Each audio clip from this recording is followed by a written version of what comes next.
Hello everyone, this is Satvik and welcome to the next part of the Python for Ethical Hacking series. And in this video, we'll try to develop a tool which helps you in decrypting a hash. So without getting any delay, let's dive into the video.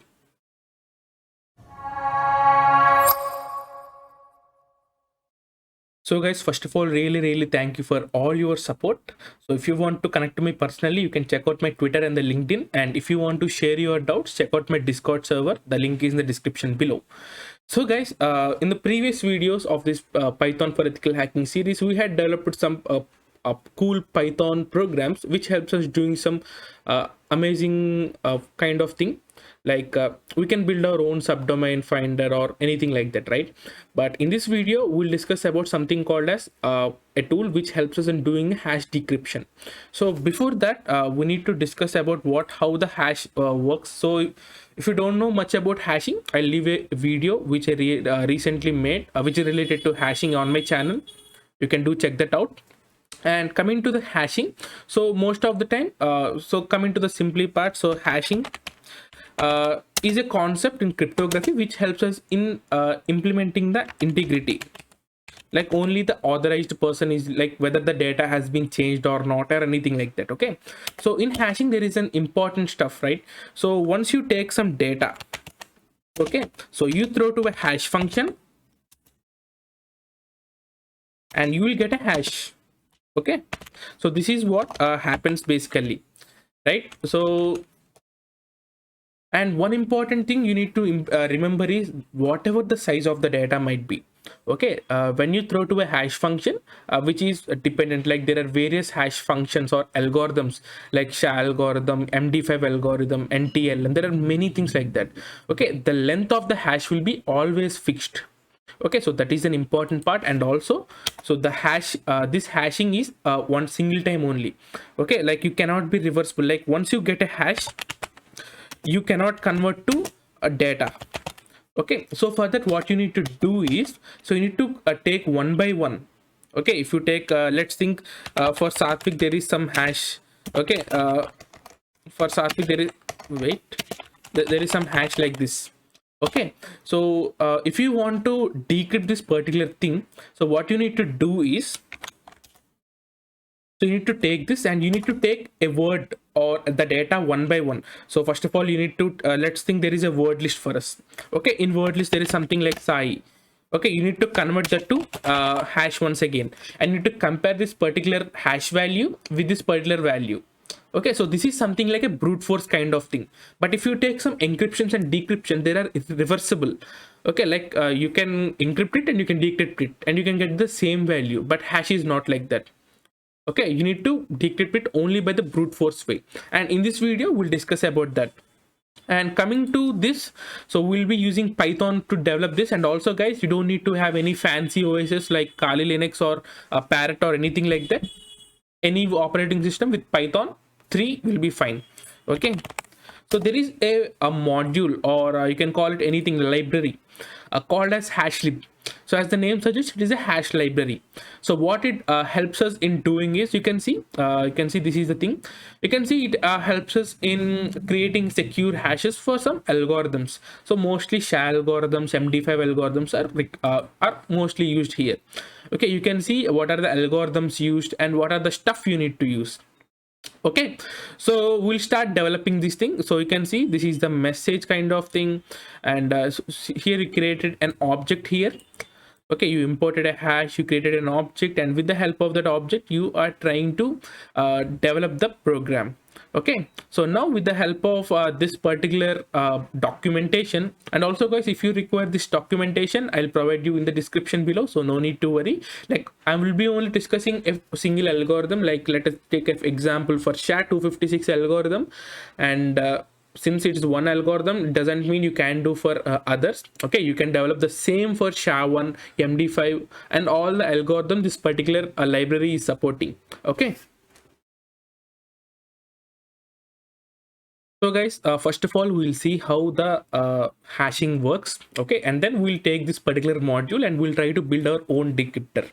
Okay, so as I told you previously, that we'll be using SHA-256 algorithm. And also guys, if you, in order to follow along, it is better to have some knowledge over Python 3.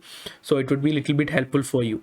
So you can see that from hashlib library, I'm importing a module, or you can a method or anything like that named as SHA-256. As we discussed earlier, it is SHA-256 we'll be implementing, and I created a word list.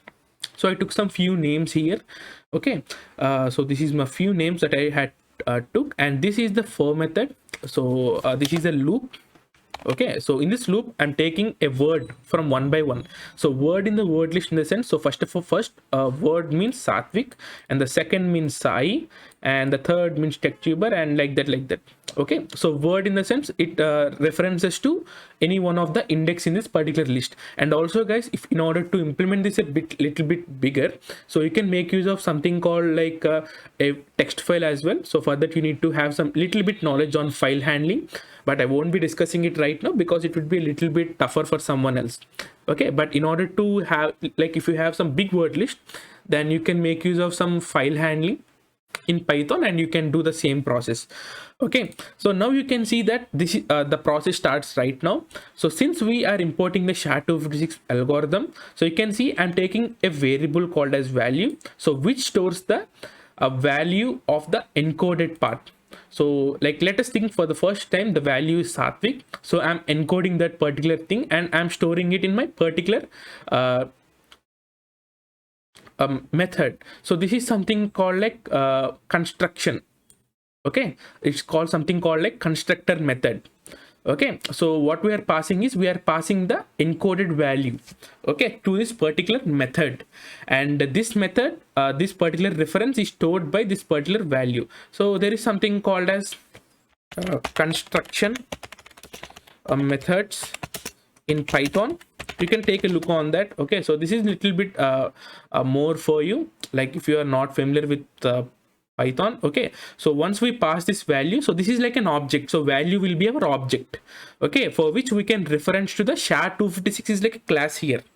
Okay, SHA-256 is a class, and in that class we are created an object, and that object is referenced as value. Okay, and with the help of that object we can access all the methods which are in that particular SHA-256 class. Okay, so that is what happening here, and if you are not familiar, you can just take a look there. Okay, so and what we are doing is we are creating a hex digest. Okay, so hex digest is nothing but our particular hash value. Okay, so we'll write something like this. So word comma like this. Okay, so let me save this particular thing. So let me run this particular thing for you. So now you can see that this is Satvik and this is the value of the hash of this particular thing, and this is the hash value for Sai, this is the hash value for TechTuber, for Twitter, for Nullshock, for John. Okay, so like this, what we'll try to do is, let us take an example, SHA-256 hash online. Okay, so we'll try to generate something like that. So this is an online tool, Satvik. Let me click into hash, so we can got a hash here. So you can see this is our hash. Okay, and this is the same hash we are getting even by using this tool. Okay, so that is the benefit of using this particular Python script. Okay, now as we told in the previous part, so what we need to do here is, so we need to take a word list, a word from word list, we need to convert that to the hash, and we need to check that particular thing is equal to the hash or not. So what we'll try to do is, so we'll modify this a little bit. So we'll create a variable called as hash value. Okay, so which equal to, let's take it as an input. Okay, so enter the hash value. Okay, so we'll mention something like SHA-256 here. Okay, 256. Okay, so once we enter that, so what we'll try to do is,